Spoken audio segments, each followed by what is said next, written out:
Hello students, I am Porna and welcome to Porna's Bio Classes. Hello students, I'm back with another video on my online platform Porna's Bio Classes. Today's topic is carbohydrates. Before we dig into carbohydrates, it's very essential to understand about biomolecules. Biomolecules is very integral as part of your NEET syllabus. Without complete understanding of biomolecules going ahead, metabolism can be a big challenge. So let's talk about biomolecules. जैसा कि नाम सुन के ही आपको समझ में आ रहा होगा, bio comes from biological molecules are the molecules that are found in the biological system. So biomolecules बहुत तरह के होते हैं organisms में. Biomolecules को दो broad category में हम divide कर सकते हैं, biomicromolecules and biomacromolecules. ये division primarily होता है based on their molecular weight. अगर molecule का molecular weight 1000 Dalton से ज़्यादा है तो यूजुअली हम उसको ग्रुप करते हैं अंडर बायो मैक्रोमोलिक्यूल्स, और बाकी मॉलिक्यूल्स जिनका साइज 1000 डाल्टन्स के नीचे होता है they are usually termed as bio micromolecules.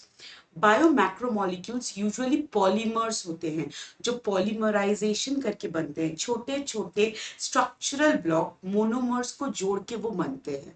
सो इस रिगार्ड में बायोमैक्रोमोलिक्यूल्स हमारे बॉडी में हम चार पढ़ेंगे. Number 1 carbohydrates, number 2 lipids, number 3 proteins, and number 4 nucleic acids. All these fours are the basis of our existence and they have tremendous role in our existence. Now, there is an exception to this. Lipids का जो molecular weight है वो 1000 Dalton के कम होता है, and lipids are not polymers, they are not huge molecules. But फिर उसको हम बायोमैक्रोमोलिक्यूल्स में क्यों पढ़ते हैं, इसका आंसर मैं आपको डिस्कस करूंगी लिपिड वाले वीडियो में जो मैं आगे जाके डालूंगी. आज के वीडियो में I will talk in details about carbohydrates. उसके पहले थोड़ा हाई लेवल इन चार्ट के बारे में बात कर लेते हैं. Carbohydrates primary source of fuel. हमारे बॉडी को मतलब चलाना ही मुश्किल हो जाएगा अगर हमारे पास प्रॉपर कार्बोहाइड्रेट ना हो तो. कार्बोहाइड्रेट्स किससे बनते हैं? सिंपल शुगर मोनोसैकेराइड से. डिटेल्स में इस वीडियो में पढ़ेंगे. आते हैं प्रोटीन्स. प्रोटीन बायो मैक्रोमोलिक्यूल है, बनता है माइक्रोमोलिक्यूल अमाइनो एसिड्स को जोड़ के. प्रोटीन का क्या काम है? प्रोटीन का मल्टी फंक्शनल काम है. They are functionally wide spread. There are also structural protein. Functionally proteins are enzymes, proteins are hormones. हमारे बॉडी का मेटाबॉलिज्म, कम्युनिकेशन, एवरीथिंग. प्रोटीन्स का role is wholesome. Coming to lipids, lipids which contains fats and oils are esters of fatty acids and glycerol. Lipids का काम होता है बहुत सारा. उनमें से एक आप ले लो, एनर्जी स्टोरेज. सो अगर कार्बोहाइड्रेट में थोड़ी कमती हुई then our body will focus on the lipids. So lipids are the storage form. So they are the storage form of energy and they can also be used in case of dearth of carbohydrate. Lastly, but very important, nucleic acids. Deoxyribonucleic acid DNA and ribonucleic acid RNA, which are the hereditary material which contains the genetic information and very very important in inheritance. हम इन चारों के बारे में different videos में देखेंगे. आज का lecture video let us concentrate on carbohydrates. So let's talk about carbohydrates. Carbohydrates, that is hydrates of carbon.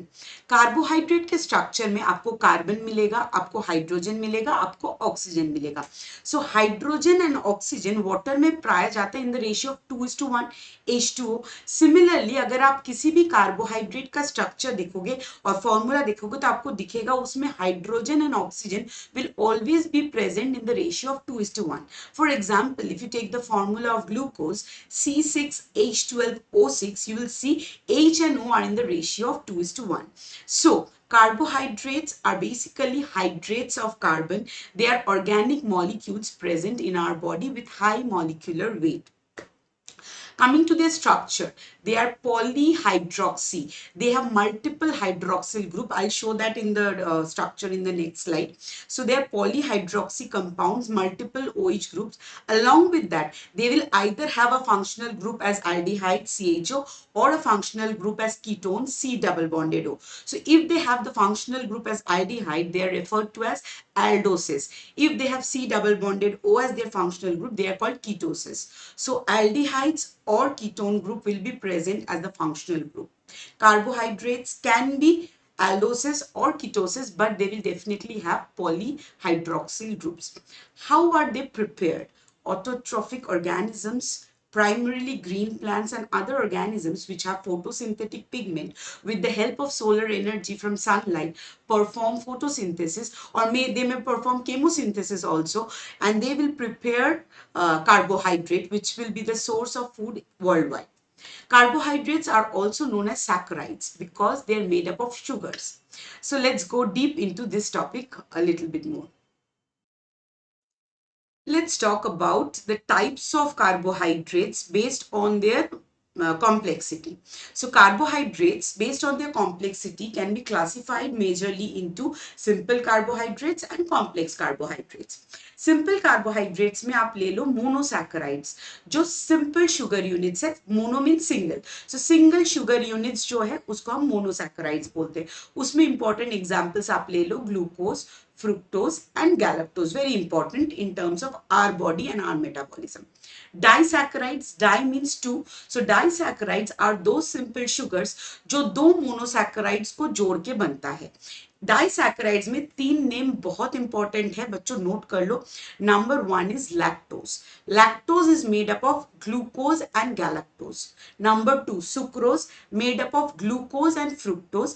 And maltose which is made up of glucose and glucose. ये तीन डाइसैकेराइड्स के नाम आप जरूर याद रखना, क्योंकि आगे जाके बायोलॉजी में इसके बारे में आपको different times में पढ़ना पड़ेगा. And remember what are they made up of. Coming to complex carbohydrates, polysaccharides, मतलब poly means multiple, जो बहुत सारे शुगर यूनिट्स को जोड़ के बनता है, they are polysaccharides. उसमें आप स्टार्च ले लो, फाइबर्स ले लो, dietary fibres which are very important for our digestive health. You talk about glycogen, we'll talk more about them going forward. So ये सब सारे polysaccharides में आ जाते हैं. एक टर्म जो मेरे स्लाइड में नहीं डाला गया, that is oligosaccharides. ओलिगोसैकेराइड्स वो कार्बोहाइड्रेट्स है जो 2 से 10 यूनिट्स शुगर को जोड़ के बनता है. सो कभी कभी कोई क्लासिफिकेशन सिस्टम में आप देखोगे कि डाइसैकेराइड्स को भी ओलिगो के अंडर में रखा जाता है. कहीं कहीं पे डाइसैकेराइड्स को अलग रखा जाता है एंड 3 to 10 यूनिट्स शुगर जोड़ के जो बनता है उसको ओलिगोसैकेराइड्स बोलते हैं. And polysaccharides which contains lot of amount of sugars like sugar units joined together. So this was a high level classification of carbohydrates for your idea. Coming to monosaccharides. Mono means single and saccharides is sugar. So monosaccharides are simple single sugar units जिनका खुद का भी functional role होता है और जिनको जोड़ के दूसरे सैकेराइड्स भी बनते हैं. ये खुद सिंगल शुगर यूनिट है, बट इनके अंदर पॉलीहाइड्रोक्सी, जैसे मैंने बोला था, मल्टीपल हाइड्रोक्सिल ग्रुप और साथ में एल्डिहाइड या कीटोन ग्रुप होता है. So monosaccharides can be aldoses if there is an aldehyde functional group और ketoses if there is a ketone functional group. Now, coming to the number of carbon atoms in the monosaccharide. Based on the number of carbon atoms, we can classify or categorize monosaccharides into ट्रायोसिस जिसमें 3 carbon होता है, Tedros जिसमें 4 carbon, pentose जिसमें 5 carbon, hexose जिसमें 6 carbon and हेप्टोस जिसमें 7 carbon. These are biologically important monosaccharides.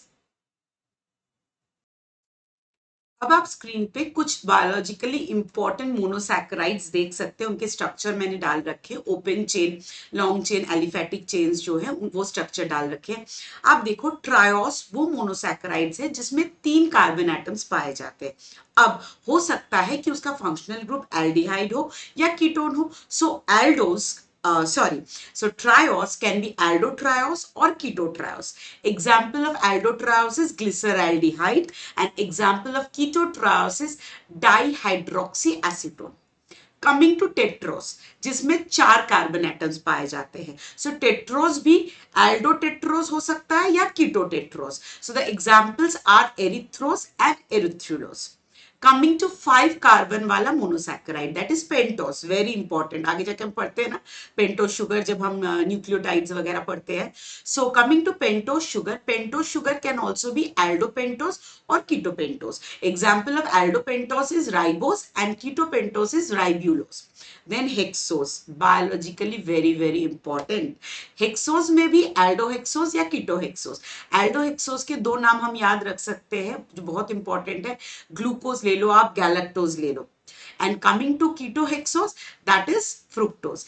These are some of the important biological monosaccharides जो आगे जाके हमको लगेगा जब हम मेटाबॉलिज्म पढ़ेंगे कार्बोहाइड्रेट का.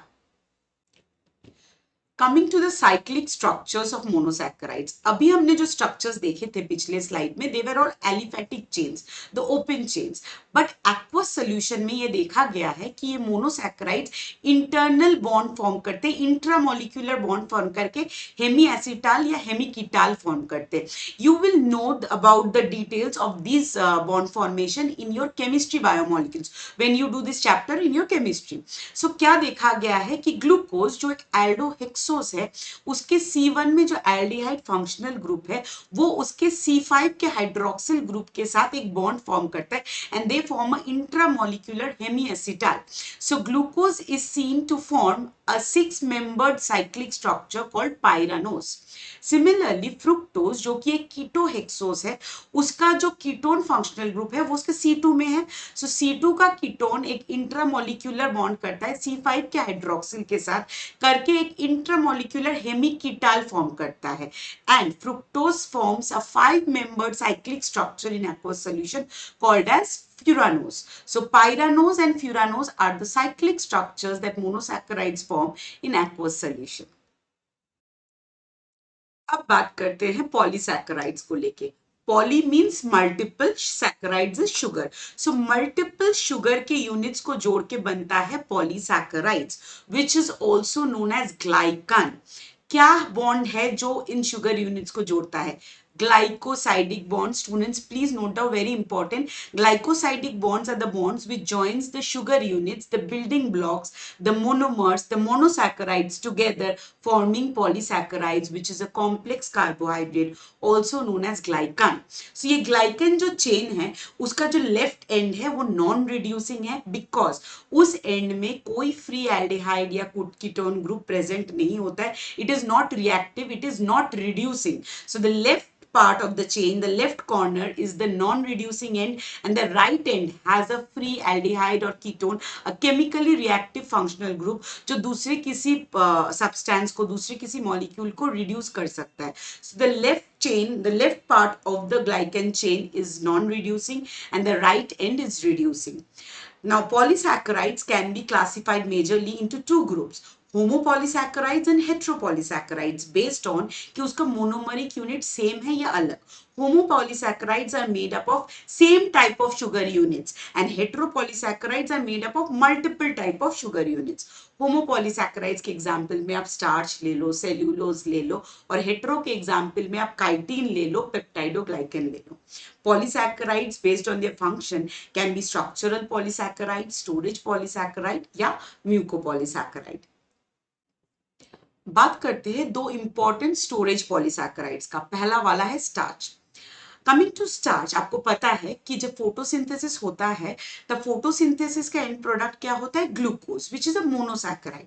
अब सपोज प्लांट ने बहुत सारा ग्लूकोज बना लिया, तब उसी टाइम पे प्लांट को उसका जरूरत नहीं है. So glucose will basically be stored as starch. Starch is the storage carbohydrate in plants. Starch is made up of two components, amylose and amylopectin, जो किससे बना होता है? ग्लूकोज मोनोमरिक यूनिट्स या ग्लूकोज मोनोसैकेराइड्स को ग्लाइकोसाइडिक बॉन्ड से जोड़ के बनता है स्टार्च.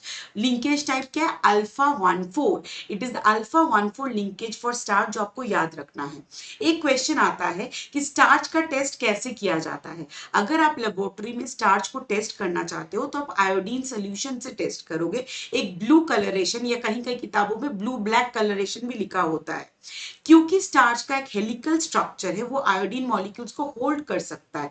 उस वजह से एक ऐसा कॉम्प्लेक्स फॉर्म होता है जो आयोडीन सोल्यूशन और स्टार्च को मिला के एक ब्लू कलर देता है, which is a test for starch. जैसे स्टार्च प्लांट का स्टोरेज पॉलीसैकेराइड है, वैसे ही ग्लाइकोजन एनिमल्स, फंजाई या बैक्टीरिया का स्टोरेज पॉलीसैकेराइड है। हमारे ह्यूमन में भी होता है। अगर हमारे बॉडी में ग्लूकोज बहुत ज्यादा हो गया तो हमारा बॉडी ग्लूकोज को ग्लाइकोजन में कन्वर्ट करेगा। इस प्रोसेस को बोलते हैं ग्लाइकोजेनेसिस। लिवर में फिर ग्लाइकोजन को स्टोर कर देगा, और जब शुगर कम हो जाएगा, ग्लूकोज कम हो जाएगा, our body can again break down glycogen by the process of glycogenolysis, और उससे ग्लूकोज बन जाएगा। सो दो हार्मोन्स इंसुलिन और ग्लूकागॉन इसमें रोल प्ले करते हैं, जो हम हार्मोन्स में चैप्टर में पढ़ेंगे।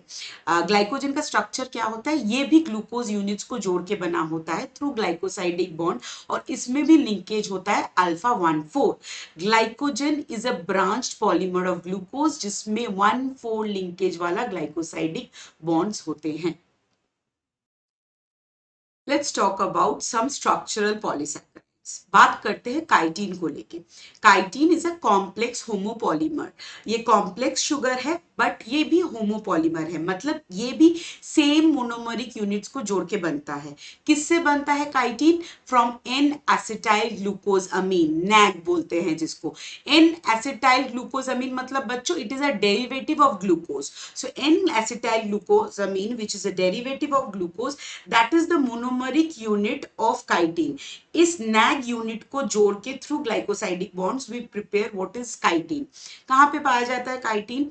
इन the exoskeleton of arthropods, in the fungal cell wall.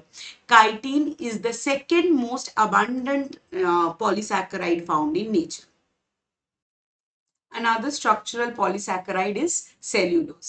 Cellulose is also a homopolysaccharide. It is a fibrous homopolysaccharide. Cellulose किससे बनता है? Cellulose भी बनता है ग्लूकोज मोनोसैकेराइड से। ग्लूकोज रेसिड्यूज को ग्लाइकोसाइडिक बॉन्ड से जोड़ के सेल्यूलोज बनता है, and the linkage type is beta 1,4. So beta 1,4 is the glycosidic linkage that is found in cellulose. Cellulose कहाँ पाया जाता है? प्लांट के सेल वॉल में abundantly पाया जाता है, एल्गल सेल वॉल में पाया जाता है। प्लांट के पल्प से जो पेपर बनता है और cotton fibre, they contain cellulose, they are cellulosic. Cellulose, unlike starch, does not give blue color with iodine solution.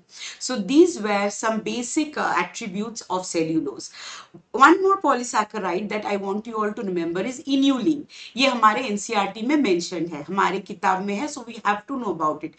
Inulin is a polysaccharide made up of fructose units. इसके साथ बच्चों हम कार्बोहाइड्रेट्स का high level idea and high level topic cover कर चुके हैं। बाद में हम जब रेस्पिरेशन पढ़ेंगे डिटेल्स में कार्बोहाइड्रेट मेटाबॉलिज्म वहां पे पढ़ेंगे। अगर आपको मेरा वीडियो लेक्चर अच्छा लगा, मेरा पढ़ाने का तरीका अच्छा लगा, please follow my page on Facebook and Instagram, and do like, share and subscribe my channel पोर्नास बायो क्लासेस इन यूट्यूब। अगर आपको किसी पर्टिकुलर टॉपिक में असिस्टेंस चाहिए, नोट्स चाहिए, या आप वीडियो लेक्चर चाहते हो, do comment on my Facebook page, on Instagram page or YouTube page, so that I can make the content accordingly. Thank you for listening to me.